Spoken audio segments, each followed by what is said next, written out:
ఇప్పుడు మనం ఒక చిన్న కథ చెప్పుకుందామా. అనగనగా ఒక కాకి దారిలో వెళ్తూ ఉండేదంట. దానికి బాగా దాహం వేసింది. అప్పుడు దానికి ఒక కడవ కనిపించింది. అందులో నీళ్ళేమో అడుగున ఉన్నాయి. కాకి బాగా తెలివిగా ఆలోచించి చిన్న చిన్న రాళ్ళను తీసుకొచ్చి అందులో వేసిందంట. అప్పుడు నీళ్లు పైకి వచ్చాయంట. కాకి తాగి బాగా హ్యాపీగా వెళ్ళిపోయిందంట. ఇది మనం చిన్నప్పుడు విన్న కథ కదా.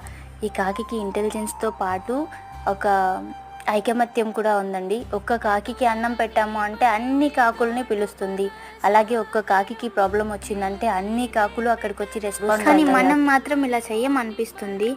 కానీ ఇవి అంతరించిపోతున్న జీవులు, అంటే వీటి నుంచి మనం చూసి కొన్ని నేర్చుకోవాలి అని అనిపించింది.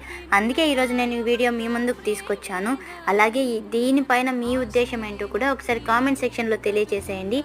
అంటే అలాగే మన ఛానల్లో మంచి మంచి హెల్పింగ్ వీడియోస్ ఉన్నాయి. మీరందరూ సబ్స్క్రైబ్ చేసుకొని సపోర్ట్ చేయండి. హరే కృష్ణ. అందరికీ థ్యాంక్ యూ సో మచ్.